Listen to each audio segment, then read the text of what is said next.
Bachelor of hotel management లో university first rank, second rank, third rank. Sun International, Visakhapatnam, Hyderabad. తెలంగాణలో రేవంత్ పాలనపై గోనె comment. Revanth పాలన అయితే సార్, అతను కూడా ఇప్పుడు ఈ పార్టీ మరొకటి ప్రభుత్వానికి ఏమాత్రం డోకా లేదు.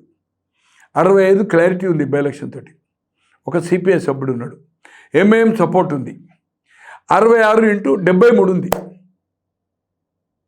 బీజేపీ వాళ్ళు కలిసిన 38, 8, 46 అయినా ప్రభుత్వం ఫామ్ చేసే అవకాశమే లేదు. బీజేపీ అండ్ టీఆర్ఎస్ కలిసినా కూడా. తో అనవసరంగా ఎవరైతే ఈ ప్రతిపక్ష హోదాను ఖతం చేసారు, కౌన్సిల్లో ఒక మైనార్టీ నాయకుడిని షబీర్ అలీని, అలాగే ఒక దళితుని నీవే కొట్టుమన్నావు, రాళ్ళు పెట్టుకొట్టుమన్నావు. ఇప్పుడు నాగేందర్ను దివాంచి బార్లో బీడీలు అమ్ముకుంటే అని చెప్పినావు, శ్రీహరిని అసలు అంత హరిజనే కాదని చెప్పినావు.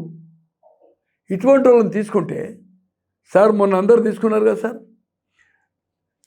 అప్పుడు టీఆర్ఎస్ వాళ్ళని కూడా లాస్ట్లో ఏదైతుందో అంటే పార్టీలు తీసుకోవాలి, టికెట్లు ఇచ్చాడు 6గురికి. ఎవరు? రాజశేఖర రెడ్డి గారు. గెలిచింది ఒక జగ్గారెడ్డి గెలిచాడు సార్, 5గురు ఓడిపోయారు.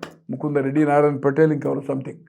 మొన్న 12 మందిలో గెలిచింది ఒక సుధీర్ రెడ్డి అండ్ సబితా గారు. 10 మంది ఓడిపోయారు టీఆర్ఎస్లో.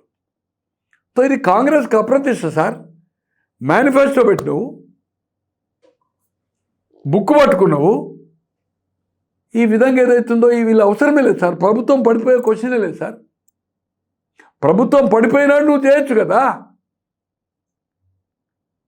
సో వాళ్ళని తీసుకొని ఏదైతుందో పార్టీ అప్రతిష్ట. ఎవరు చేసిండు? ఇవాళ ఎవరైతే సార్ క్యాండిడేట్ ఆయారాం గాయారాం ఎంపీ ఓడిపోయింది కదా ఇక్కడ, మెదక్లో ఓడిపోయింది కదా సార్, మహబూబ్నగర్లో ఓడిపోయింది కదా సార్. మహబూబ్నగర్లో ఓడిపోయింది, గెలిచారు, మన ఓడిపోయింది కానీ బీజేపీ గెలిచింది. 5-6 సీట్లు ఇచ్చారు సార్ ఆయారాం గాయాలకు, అందరూ ఓడిపోయారు Lok Sabha. Everybody last the election. So anyway, government, Congress government 5 సంవత్సరాలు ఉండడం ఖాయము. కానీ ఇచ్చిన హామీలు అమలు చేయడం అనేది సాధ్యం కాదు. అక్కడ టీఆర్ఎస్ డైల్యూట్ అవుతుంది. 13 మంది ఎప్పటి వరకు అయితే ఉంటారో,